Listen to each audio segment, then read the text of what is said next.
Hashem, we speak about Kitniyot. What's Kitniyot? Kitniyot is anything that grows in a bunch. Like you take green peas.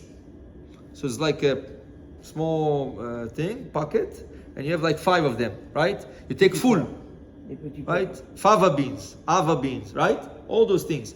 Rice, it grows in pockets.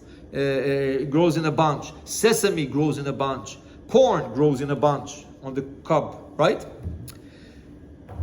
900 years ago, there was a rabbi called Rabbi Yitzchak Mikorbil.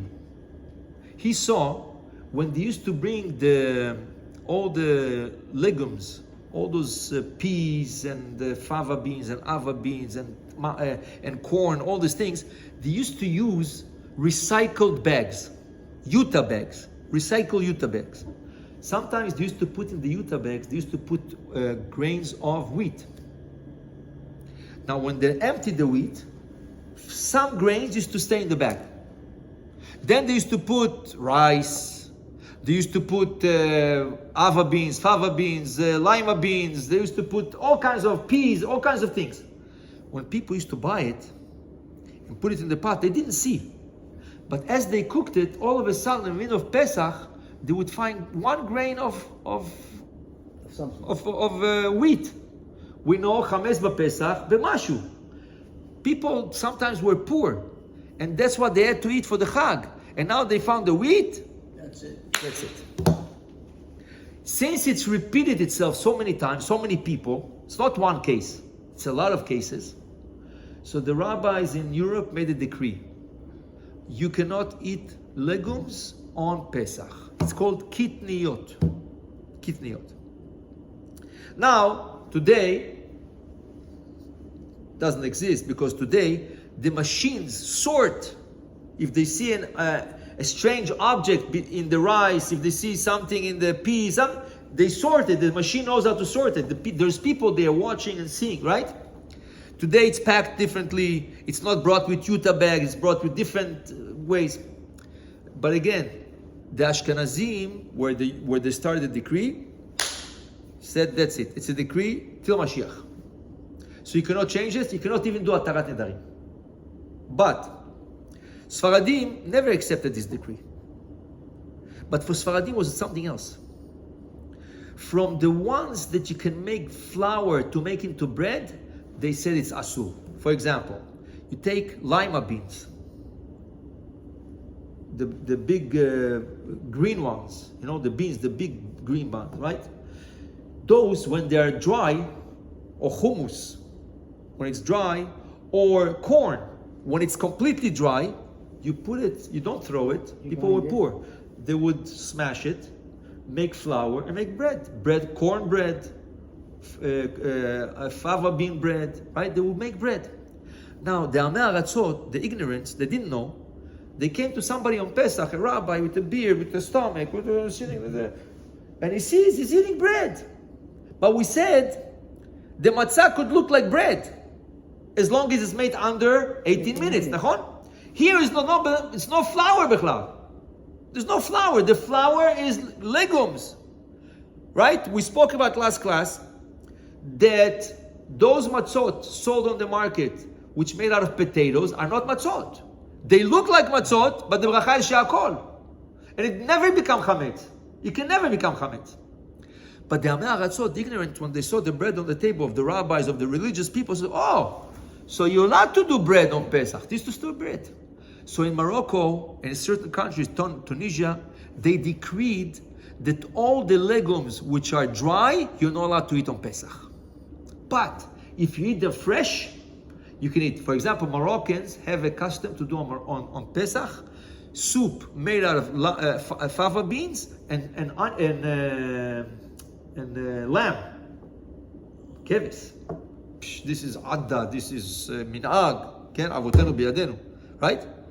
How come you put the fava beans, the ava beans into your soup? Because it's fresh. They're fresh.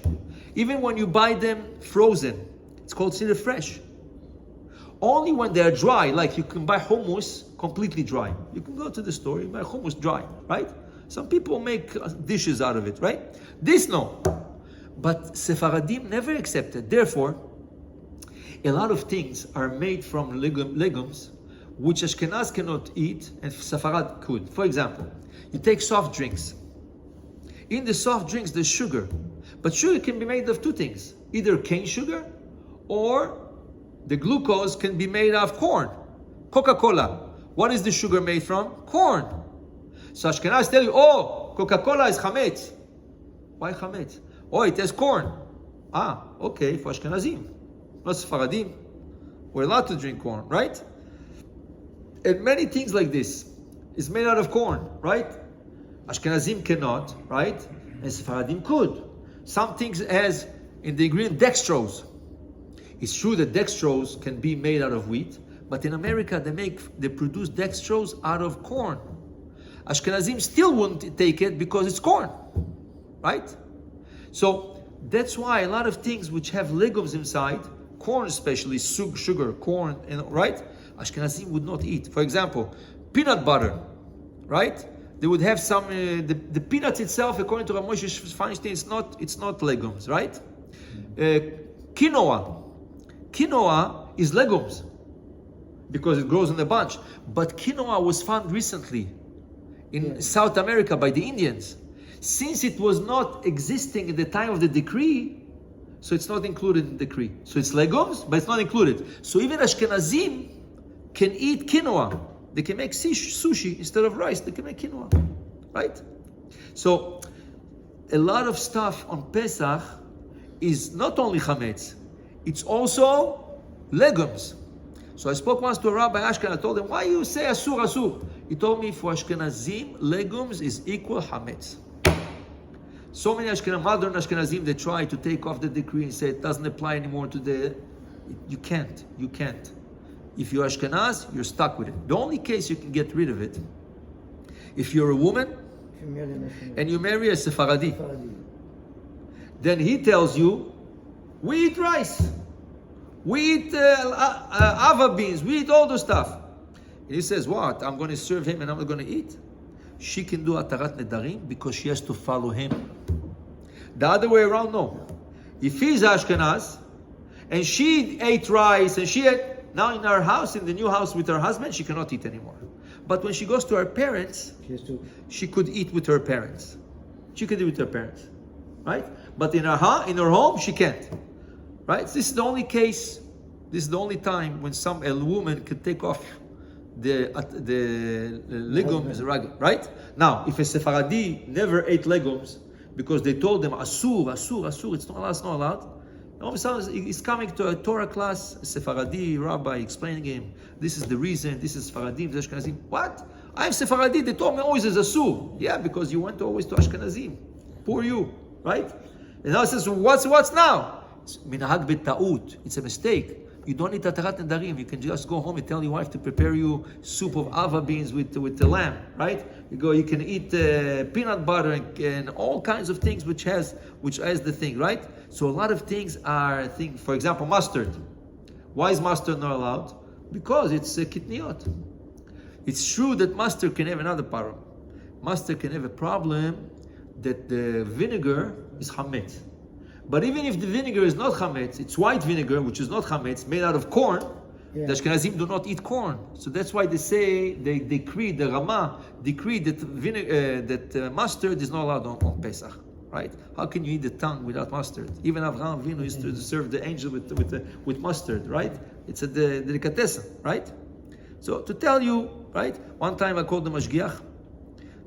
A woman by mistake, she bought mustard, and she didn't see that it was not kasher lePesach. It was kosher, but not kasher lePesach. So I told her, probably because Kitniyot. Probably it's Kitniyot, that's why. So we called the rabbi. We found the mashgiach in France. He was in France. It was Dijon, one of the best mustard, right? So I found the mashgiach. I called the consistoire. I told me, call this man. I called this mashgiach, and I told him, tell me something. It's not that I want to make it permissible, but I have a lady, and she cooked already with the mustard. She just wants to know if it's chametz or not. He told me chametz. I told him, why you say that? He says, is really chametz, the vinegar? I cannot tell you. He says, I'm not asking you the secret of the company, I'm just asking you, the poor lady, he did not want to tell me anything. For him, it's hametz. For him, it's hametz. Right? But the poor lady, you because he thought if he tells you, you're going to make exactly. So I'm not going to tell people to buy without kasher Pesach. I would tell, but in this specific case, I had to know to permit it or to say it's asur, right? So Ashkenazim Kitniyot is asur, but Sfaradim they have no problem with the Kitniyot. All the legumes are mutar Sfaradim. The only thing Sfaradim don't eat, Moroccans especially, is hummus. hummus. Why? Hummus. It sounds like chametz. Hummus. Okay? And hems. We eat it. Yeah. Do you eat trina? Yeah. Trina is kitniyot. Yeah. It's kitniyot. It's halva. You eat halva? Kasher Pesach? Yeah, it's kitniyot. Halva. Oh. Halva is made out of sesame. Kitniyot. Ladavas. Ladavas. Just because of the name. My mother used to. Yeah. Just because of the name. So it's a custom.